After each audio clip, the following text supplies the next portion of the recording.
উল্লেখযোগ্য শাসনতান্ত্রিক প্রতিষ্ঠান রয়েছে, সেই প্রতিষ্ঠানগুলোকে ধ্বংস করে দিয়ে গেছে। এদেশের অর্থ সম্পদ লুট করে হাজার হাজার কোটি টাকা বিদেশে পাচার করে দিয়েছে। এদেশে তার দোসররা কোটি কোটি টাকার অবৈধ সম্পদ গড়ে তুলেছে। তারা আজকে ষড়যন্ত্র করছে। তারা যেহেতু গণতন্ত্রকে ধ্বংস করেছিল, এই দেশে যাতে গণতন্ত্র প্রতিষ্ঠিত না হতে পারে, সেই জন্য তারা ষড়যন্ত্র করছে যাতে এদেশে নির্বাচন অনুষ্ঠিত না হয়।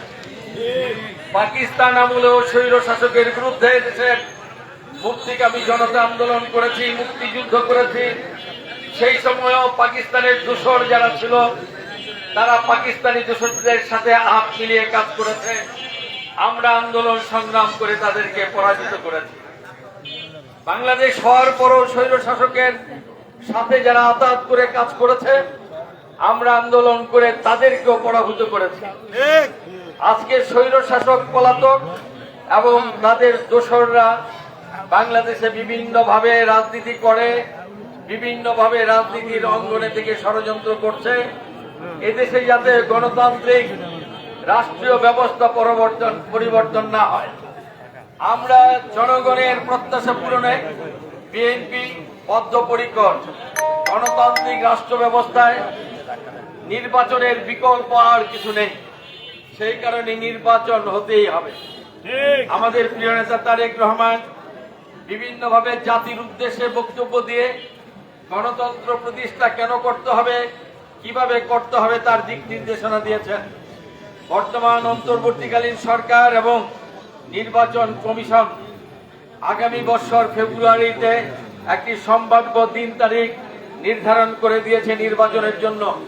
জনগণ এই ঘোষণার মধ্য দিয়ে আজকে আশায় বুক বেঁধেছে যে তাদের ভোটের অধিকার দীর্ঘদিন পরে হলেও তারা ফিরে পাবে। নির্বাচনে ভোট কবে দিবে সেই জন্য তারা অধীর আগ্রহে অপেক্ষা করছে। আমরা তাদের পাশে আছি। নির্বাচন যতক্ষণ না হবে ততক্ষণ পর্যন্ত আমরা রাজপথ ছেড়ে কোথাও যাব না। আমরা তাদের এই প্রত্যাশা পূরণে তাদের পাশে আছি। আজকেও যে আমরা নির্বাচনের প্রস্তুতি নেওয়ার জন্য আজকে বিভিন্ন জায়গায় আমরা আমাদের প্রিয় নেতা তারেক রহমান প্রণীত ৩১ দফা রাষ্ট্র মেরামত কর্মসূচি আমরা জনগণের হাতে তুলে ধরছি এবং জনগণকে নির্বাচনের প্রস্তুতি গ্রহণ করার জন্য সালাম জানিয়ে আহ্বান জানাচ্ছি। আপনারা যারা এখানে উপস্থিত হয়েছেন, আমার সঙ্গী সাথী হয়ে আপনারা বিভিন্ন অনুষ্ঠানে যাচ্ছেন, তাদের কাছে আবেদন, আপনারা প্রত্যেকটি ঘরে ঘরে যাবেন। সম্মানিত ভোটার ভাই বোনদের কাছে গিয়ে তারেক রহমান সাহেব এবং দেশনেত্রী বেগম খালেদা জিয়া আমাদের প্রিয় নেত্রীর সালাম পৌঁছে দিবেন এবং নির্বাচনের জন্য প্রস্তুতি গ্রহণ করতে পারবেন। আমরা দৃঢ়ভাবে বিশ্বাস করি, বাংলাদেশের অধিকাংশ মানুষ বিশ্বাস করে, স্বৈরাচার যেভাবে দেশকে ধ্বংসের দ্বার প্রান্তে নিয়ে গেছে, এই দ্বার প্রান্ত থেকে উন্নয়নের পথে নিতে হলে, জনগণের প্রত্যাশা পূরণ করতে হলে একমাত্র বিএনপির পক্ষে সম্ভব সেই কাজটা করা। সেজন্য মানুষ অধীর আগ্রহে অপেক্ষা করছে আগামী দিন বিএনপিকে ভোট দিয়ে নির্বাচিত করে রাষ্ট্র পরিচালনার দায়িত্ব অর্পণ করার জন্য। সংগ্রামী ভাই এবং বোনেরা, আপনাদের কাছে অনুরোধ জানাবো, ভোটাররা হচ্ছে সম্মানিত। একটা ভোটের মূল্য অনেক। দীর্ঘ 15টি বছর ভোট দিতে পারে নাই, যার বয়স আজকে 30-35 বছর, সে কোনোদিন ভোট দিতে পারে নাই, এবারেই প্রথম ভোট দেওয়ার স্বপ্ন দেখে। এই ভোটাররা অবশ্যই মূল্যায়ন করবে রাজপথে স্বৈরাচারের বিরুদ্ধে কারা আন্দোলন করে স্বৈরাচারকে পতন ঘটিয়েছে এবং কার বিনিময়ে আজকে তারা গণতন্ত্র পাবে। তারাও সিদ্ধান্ত নিয়েছে আগামী দিন ইনশাআল্লাহ নির্বাচন হবে। নির্বাচনে বিএনপির প্রতীক ধানের শীষে ভোট দিয়ে বিএনপি প্রার্থীদেরকে বিজয়ী করবে। আমাদেরকে প্রত্যেকটি ঘরে ঘরে যেতে হবে, মা বোনদেরকে বলতে হবে, ভাই বন্ধু তাদেরকে বলতে হবে যে আগামী নির্বাচন অত্যন্ত গুরুত্বপূর্ণ। গণতান্ত্রিক রাষ্ট্র ব্যবস্থা ফিরিয়ে আনার জন্য এই নির্বাচন অনেক গুরুত্ব বহন করে। সেই কারণে এই গুরুত্ব বহনকারী এই নির্বাচনে তাদের ভোট, তাদের অধিকার তারা প্রয়োগ করবে, এটা আমরা বিশ্বাস করি।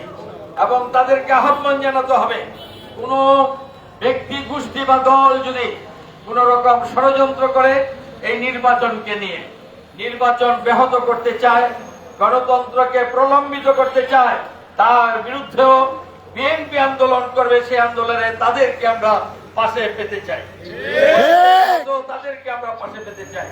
শহীদ প্রেসিডেন্ট জিয়াউর রহমান এই বিএনপিকে প্রতিষ্ঠা করেছে, এই বিএনপিকে সারা দেশে সংগঠিত করেছে, বিএনপিকে মানুষের হৃদয়ের মণিকোঠায় স্থান করে দিয়ে গেছে।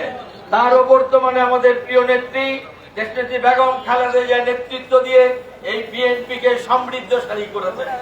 আপসহীন নেত্রী হিসাবে তিনি বাংলার মানুষের কাছে শ্রদ্ধার এক আসনে অধিষ্ঠিত হয়েছে। শেখ হাসিনা স্বৈর শাসন করে দাম্ভিকতা, অহংকার দেখিয়ে আজকে যেমন পরাজয় বরণ করে বিদায় নিয়েছে, তেমনি ভাবে আজকে সে নিন্দিত। আর আমাদের প্রিয় নেত্রী সকলের কাছে নন্দিত।